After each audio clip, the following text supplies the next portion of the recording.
Nah, di akhir zaman nanti mendekati hari kiamat, Dajjal ini muncul. Dajjal kelas kakap, menyesatkan masyarakat manusia untuk berpaling dari Islam, mengikuti seruan mereka.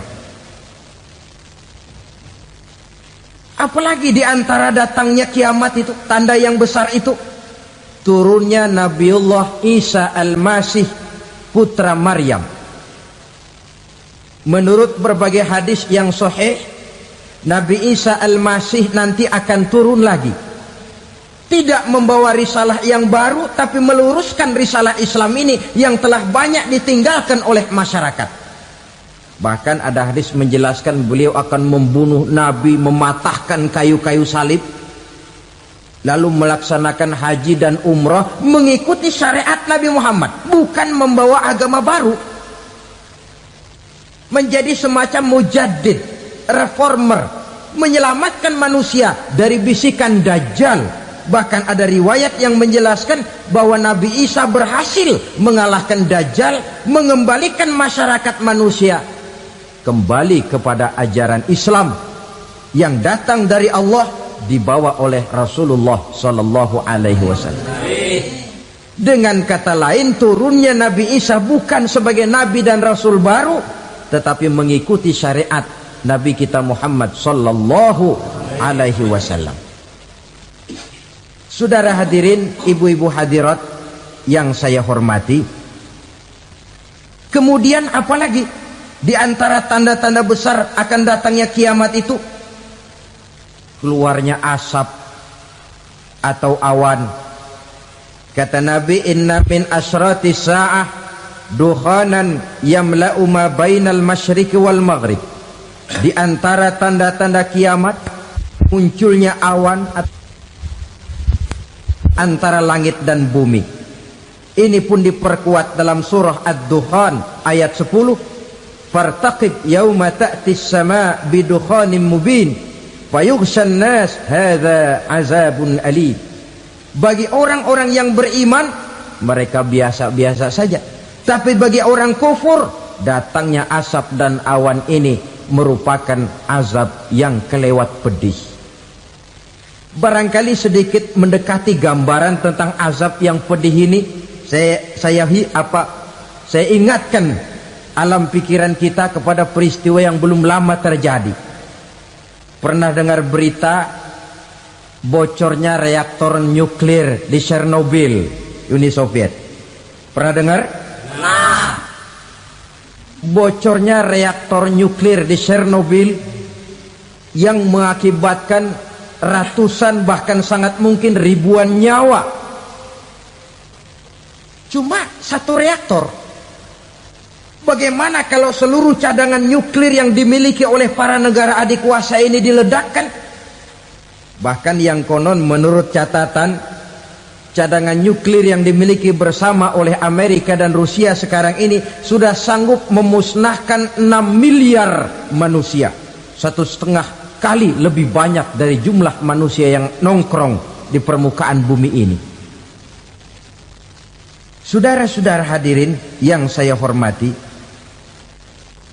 lalu saat mendekati hari kiamat, apalagi tandanya? Setelah Nabi Isa wafat, pada saat turunnya yang kedua kali, lalu Allah meniupkan angin sejuk.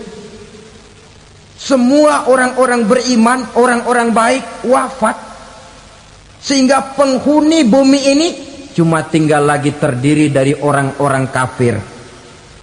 Tidak ada lagi di bumi ini yang bisa mengucapkan Allah. Sehingga dalam hadis qudsi itu ada keterangan, innallaha azza wa jalla yaqulu li Israfil. Allah pernah pesan kepada malaikat Israfil, kata Allah, Israfil, idza sami'ta qailan yaqul Allah Allah fa akhirin nafakh 40 sanatan ikraman liqailiha. Hai Israfil, apabila kau dengar di permukaan bumi masih banyak orang yang mengucapkan Allah Allah, maka tunda sangkakala kiamat itu 40 tahun. Untuk apa? Ikraman liqailiha, menghormati orang yang mengucapkan Allah, Allah itu. Wah, jadi karena sekarang masih banyak yang mengucapkan Allah, besar hatilah kita, masih jauh kiamat itu. Tapi jangan lupa, kiamat pribadi, kiamat kecil itu yang nggak kita sangka-sangka. Ajal datang mencabut nyawa, itu kiamat pribadi, dan itu yang pasti kita hadapi, dan itu yang membuat kita tidak boleh bersikap main-main di dalam kehidupan sekarang ini. Saudara hadirin yang saya hormati, tidak ada lagi orang-orang muslim, seluruh penduduk dunia ini kafir. Lalu terciptalah struktur sosial yang berlandaskan prinsip hidup semau gue. Bakal terjadilah prinsip di mana yang kaya menyantap yang miskin, yang kuat menindas yang lemah. Hidup sudah bagaikan di rimba belantara, berlaku hukum rimba, siapa yang kuat dia yang menang, siapa yang lemah menjadi mangsa. Timbul kekacauan, maksiat merajalela, munkarat menjadi-jadi, sehingga isi bumi ini penuh dengan segala macam perbuatan dosa. Tidak ada perlunya lagi alam diperpanjang temponya. Datang saat yang sudah dijanjikan oleh Allah Azza wa Jalla, maka terjadilah yang disebut kiamat kubra, kiamat besar, kiamat ancur-ancuran. Bagaimana kejadian ini dimulai? Dalam surah Az-Zumar ayat 68, Allah Subhanahu wa taala berfirman, "Wa nufikha fis-suri fasa'iqa man fis samawati wa man fil ardi illa man sya'allahu." Maka manakala ditiuplah sangkakala, terkejutlah seluruh yang ada di langit dan seluruh yang ada di bumi. Bila saat kiamat datang, Allah perintah malaikat Israfil, Israfil, tiup sangkakalamu. Ditiuplah sangkakala oleh malaikat Israfil. Yang akibat daripada tiupan itu, seluruh yang ada di langit, seluruh yang ada di permukaan bumi terkejut. Yang ada di langit siapa? Malaikat kan.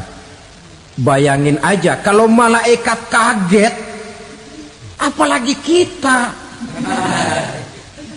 Terkejut seluruh makhluk yang ada di bumi, yang ada di langit mendengar suara sangkakala itu. Bunyinya tidak sanggup kita bayangkan dahsyatnya.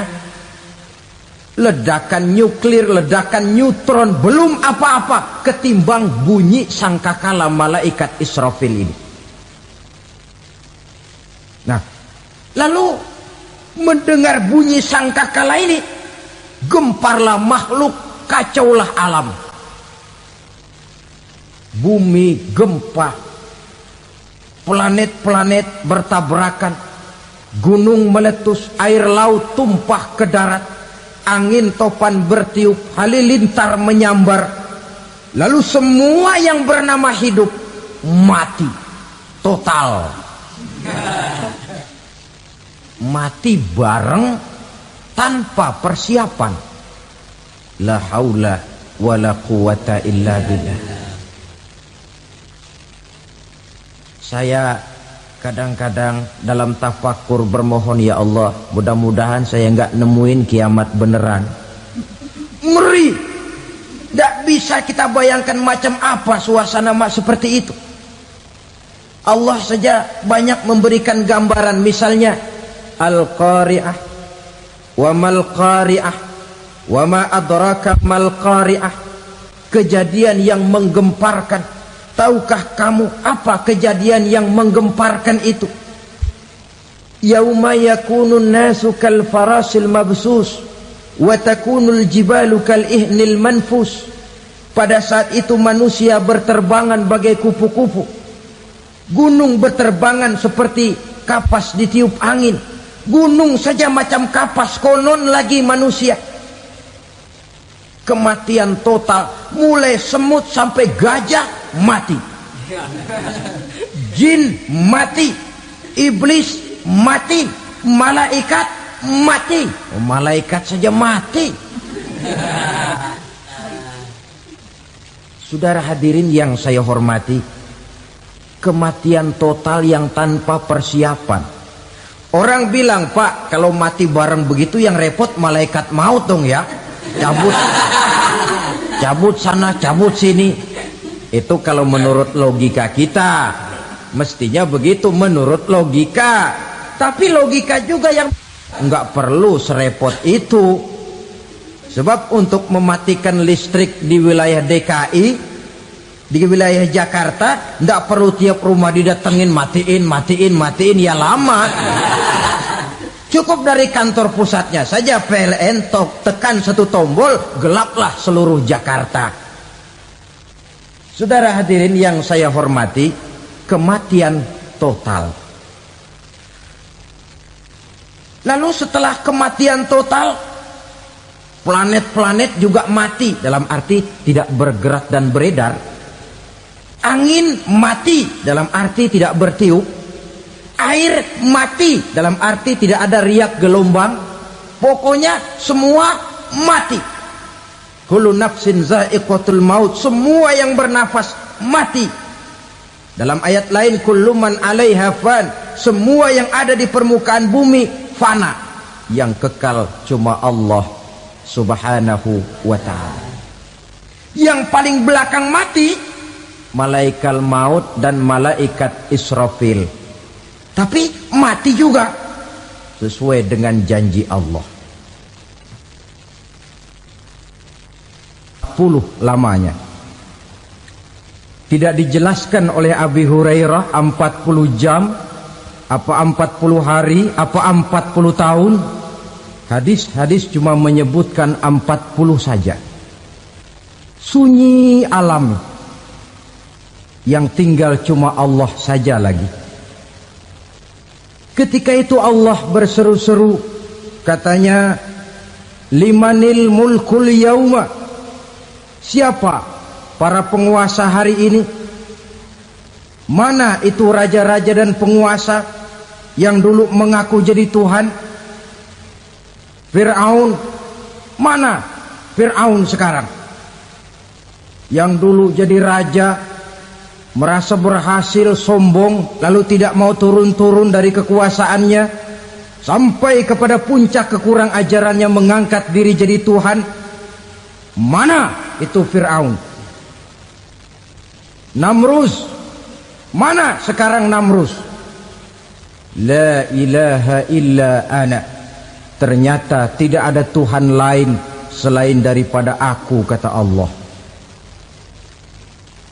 Proses kemudian, saudara-saudara, turunlah hujan dari langit.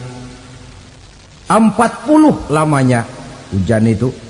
Tidak jelas juga 40 jam apa 40 hari. Setelah air turun membasahi, datanglah tiupan sangkakala yang kedua. Semua yang bernama mati bangkit dari kuburnya masing-masing. Ini yang disebut Yaumul Ba'thi, hari kebangkitan. Allahu Akbar. Pada saat kita bangkit dari kubur kita masing-masing, kumpul di padang mahsyar namanya. Bayangin aja, saya sendiri nggak sanggup bayangin. Manusia sejak zaman Adam sampai zaman kiamat kumpul bareng di tempat sama. Berapa banyaknya itu?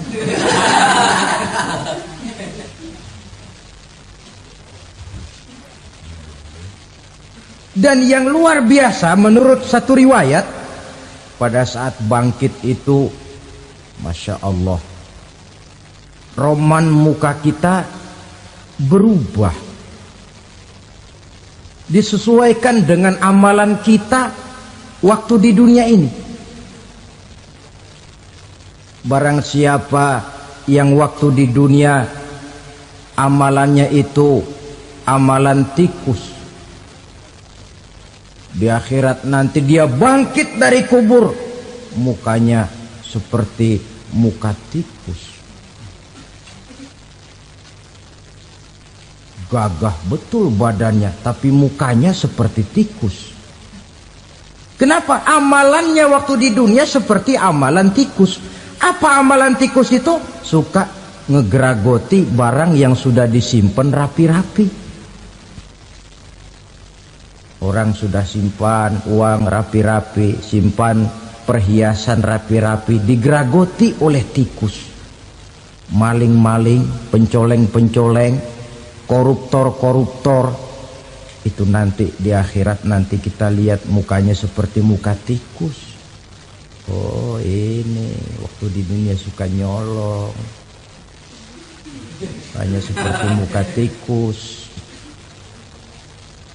Barang siapa yang waktu di dunia ini amalannya itu amalan macan, dia akan bangkit nanti mukanya seperti muka macan. Apa amalan macan? Macan itu amalannya menang-menangan. Orang yang mau menang saja nggak mau mengalah. Coba lihat di hutan. Kenal hutan nggak? Nah. Di hutan, raja hutan di mana-mana pasti macan. Betul kan? Betul.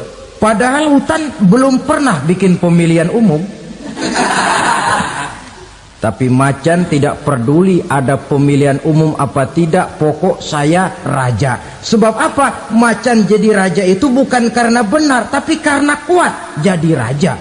Setelah dia jadi raja, rakyat hutan yang mesti dilindungi malah dimakan oleh raja macan. Kambing rakyat hutan dimakan oleh macan. Ayam rakyat hutan dimakan oleh macan. Itu nanti kita lihat di akhirat itu mukanya seperti muka macan, gagah betul. Lalu barang siapa yang di dunia ini amalannya itu seperti amalan anjing, nanti dia punya muka seperti muka anjing. Apa amalan anjing? Pertama, anjing itu kalau disuruh jaga rumah, dia tidak bisa membedakan mana maling mana tamu. Biar yang datang maling, kalau bawa tulang, anjing kalem. Yang kedua, anjing itu akan setia kepada siapa saja yang memberinya roti. Siapa yang memberinya roti, itulah majikannya. Apa kata majikannya, pasti dia laksanakan. Soal benar atau salah, dia tidak peduli. Setelah anjing dapat roti, dia tidak punya pilihan lain kecuali bilang, abdi mah kumaha juragan wae ayeuna mah.